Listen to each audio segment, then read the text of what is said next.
Speaker, thank you very much. Let me reiterate, thank you. It's a great pleasure to be here in Ankara today at a very apt and correct conference to have on world intelligent cities. So, why are we at this juncture? What is driving this? We all, part of this panel, including our moderator, we work for companies that invest a lot and work a lot in technology. And we've heard a lot, even from our previous speaker from the World Bank, the rate and speed of technology development is now unbelievable compared to what it was years ago to what it can do today. This is driven by, essentially driven by the speed at which and cost of computing power.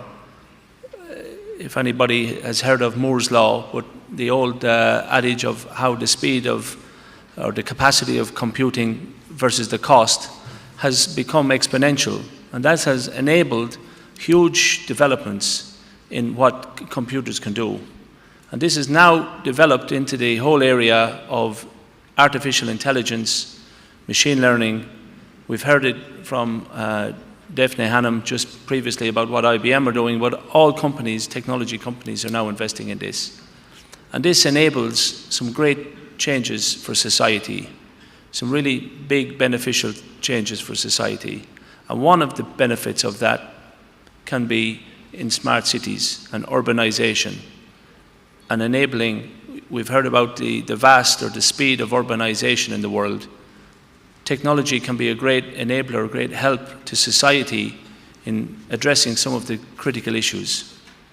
So for that reason, this is a really wonderful summit, really wonderful conference, because we're going to talk about those issues and how we can, as practitioners with our technologies, address those problems or those issues. So, to talk about, in particular, smart cities and what I mean, well, I mean, it's a top agenda item now for almost every company, every technology company, and in particular for Vodafone. We operate throughout the world. The product that the gentleman from the World Bank mentioned, M-Pesa, that is a Vodafone company, launched that product. Now 35% of the GDP of Kenya is transported over that payment system. Cities like Mumbai, out the world, are part of our operations. We have contributed to these solutions as well. And at the core, what we can do is enable huge efficiencies and ease the life of citizens.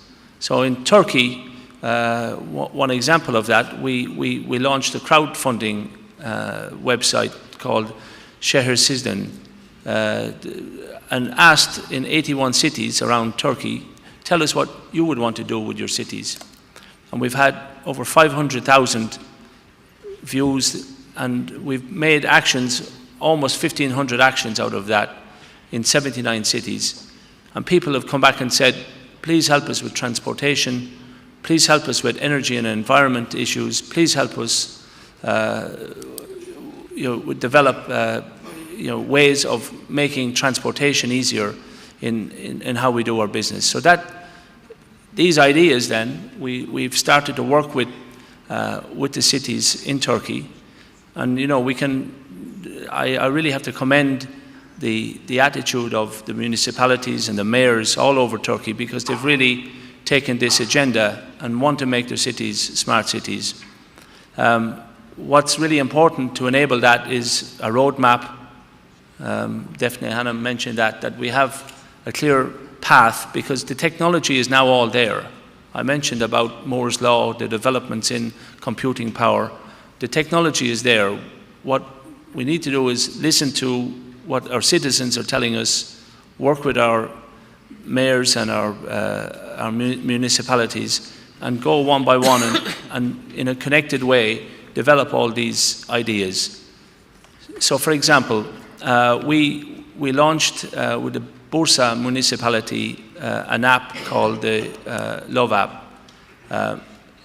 This app we gave to municipality, but enabled in the city of Bursa to track Alzheimer's sufferers.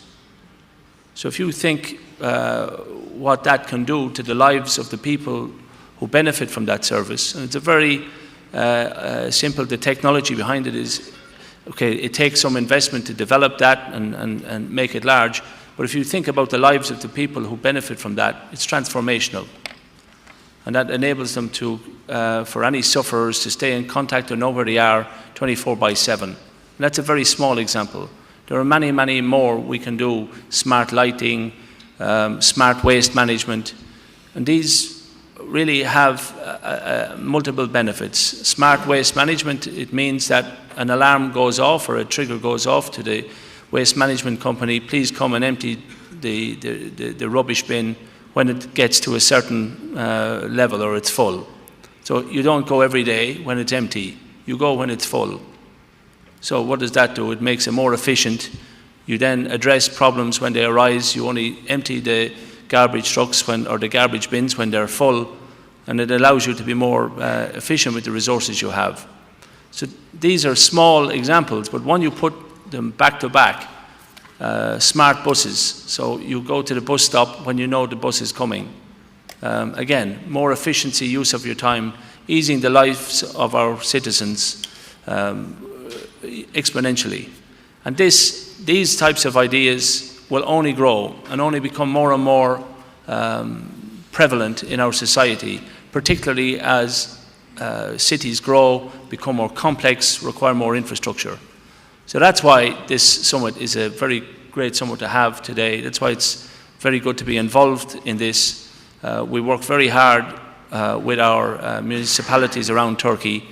I go visit them a lot myself personally, and it's, as I said, it's great to see the energy, the passion with which cities, big or small, in Turkey are driving to this agenda to make the lives of their citizens easier.